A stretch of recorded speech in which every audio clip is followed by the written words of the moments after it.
It's day 3, and not bit tired, but we're on our way to see Olympus now. See what they've got. You know, show face, see what's happening. And yeah, we're just making our way through. Olympus are way down in Hall 1, where we haven't. Oh no, Mike, you might have to walk the entire length of the hall again. I know. I want to see some accessories as well, because although yesterday we did Flytech, so we did Manfrotto, Joby, I'd like to see some of the slightly more English independents. Can I call them English independents? Probably not, because that's not what they are. Now, so we're going to see 3LT then. Yeah, three-legged thing. And everyone's favourite bag manufacturer. Yes, the Kickstarter kings that are Peak Design. Yes. So we're going to see them and see how we go today.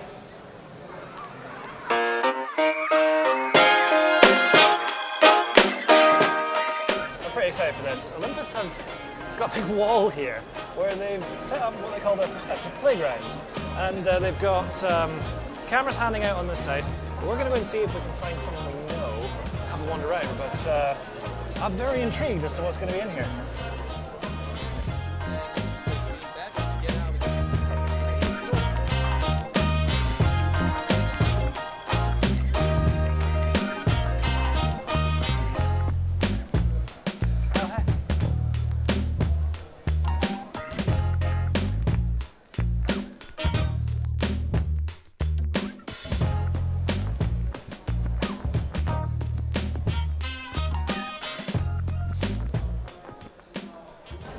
A bit of an interesting one from Olympus this year. I mean, they were handing out cameras at the entrance so people can more have a hands-on with the existing range.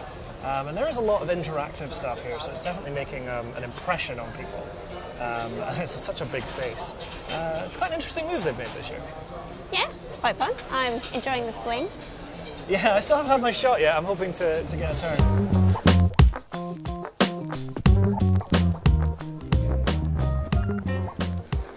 It's always nice to see the Pen F. I really like it. I always liked it. I love that retro feel. I love that control dial on the front. This really is one of my favourite cameras from Olympus.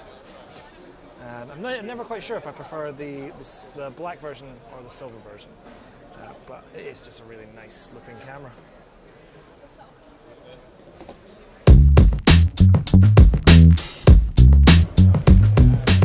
Thank you. I thought you were going to run.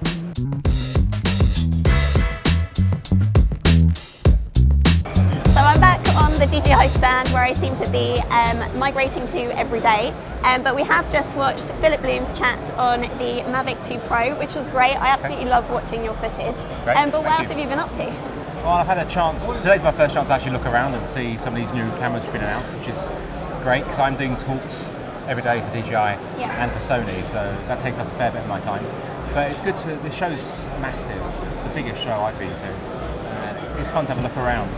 But I like talking about the drones because, especially as I only got the Mavic 2 Pro about 5 weeks ago, and so I'm still very fresh and excited by it. So it's great to talk about that. It's good. The excitement comes across definitely from what we saw. Thank you so much for taking the time out to chat to us, and we'll let you get back to your busy schedule. Thank you very much. Thank you. Enjoy the show.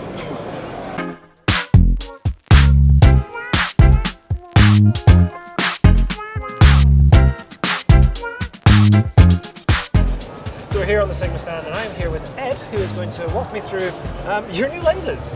Quite a few, and a lot to go through. Where do you want to start? We have 5 new lenses announced at Photokina this year, but firstly, welcome to the Sigma stand. Thank you very much for your interest in our product. Thank you. So do you want to dive straight in with the product? Oh yeah, straight away. Let's go ahead. So the first little guy is this 56mm contemporary lens. This is available from Micro Four Thirds and Sony E-mount, and it's a really nice little lens. Quite unusual for a small sensor lens to have 9 iris blades, but this has 9 very pronounced curved blades to it.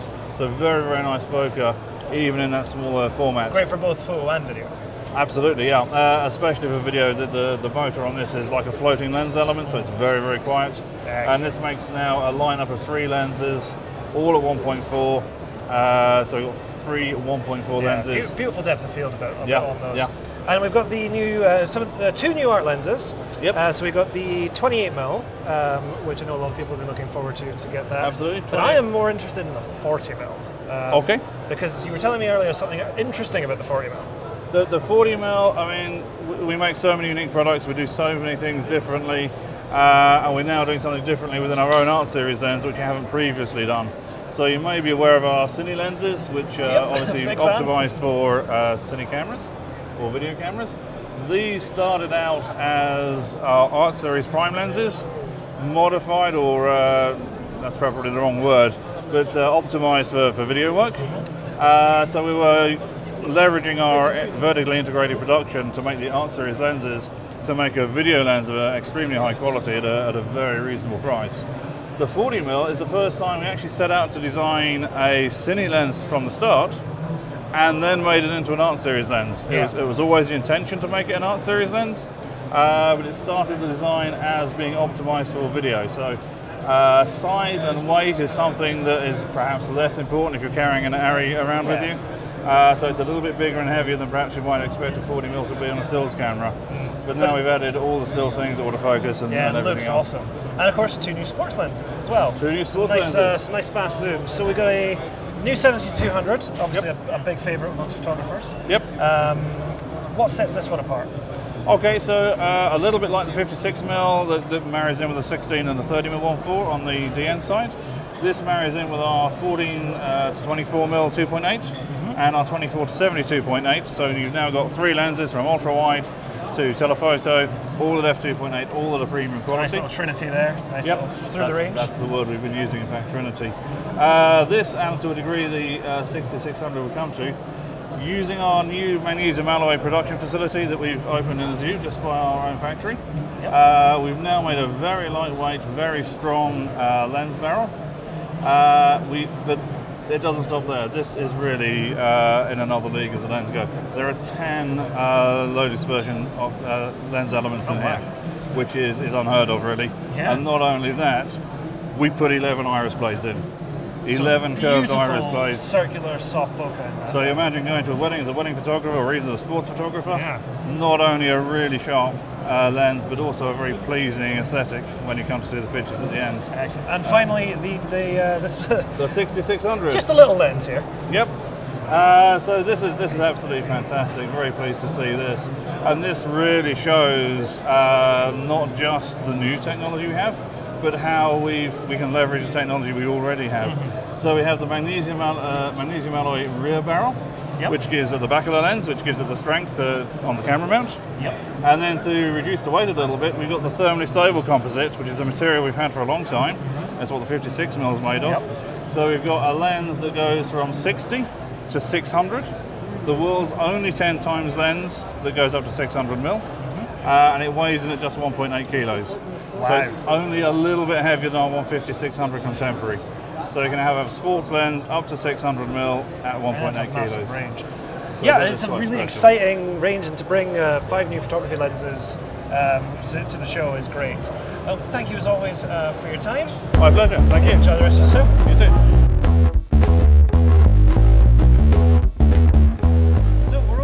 Stand with Nuryat, and you were about to demonstrate for me the fastest tripod in the world. The fastest tripod. It will be out next year. It's still a prototype. Okay. Yeah, and if you want me to show it to you? Oh, please, yeah. By all means. Yeah, first we close it. You close it very easily. You let the gravity do the work. And when you want to open it, you make like this, and you lock it.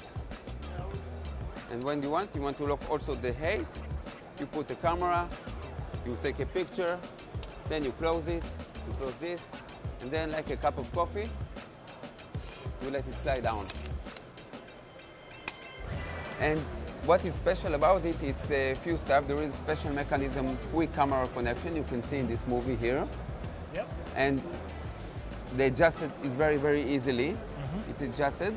And there is a auto leveling system, like when one leg is up, one leg is down, still it will be straight. It's for when the surface is not straight, it's very good.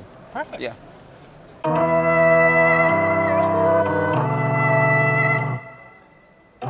Okay, so one of the things that actually took my fancy on this stand, not just the tripod mic, is the Pictar. So Yeah. I've used the original Pictar before, but rumour has it you've got a slightly chunkier looking one now and a variation of colours. That's how you actually say that word. Yeah. So the pink one I'm in love with. But The pink one is good. It's good, right? It's for you. Yeah. Definitely was made Yeah. for me. As I walked past, I was like, that's mine. Yeah. What can you tell us about the Pictar then? Okay, it's a powerful camera grip for your phone. It instantly connects to your phone and turns it into a camera with DSLR ability using this free dedicated app, the Pictar app. Now, with these controls, I control the camera. I can make zoom in, I can make zoom out, I can take the picture of a little guy here. See? Here I can choose between night shooting mode, the ISO, controlling the ISO priority, or the shutter priority. Manual if you want to go much deeper, to control white balance, horizon, histogram, grid. You know, you can even decide that your picture will be TIFF or RAW if you want to work on it after. With this, it's enables you. It's enables you to control your camera much better and to get more. Also, for example, I will go to, for example, for auto mode now. This is something nice, I like it a lot. I press twice on this, make look for, yeah, see? I press it on twice. Now if I want the light to be here, but the focus to be on the other side of the room, now I make the picture. This you don't have with your smartphone alone. With this app, you control the camera, and it fits most iPhones and top Android phones like Samsung Galaxy, Huawei, and Sony, and we add more all the time.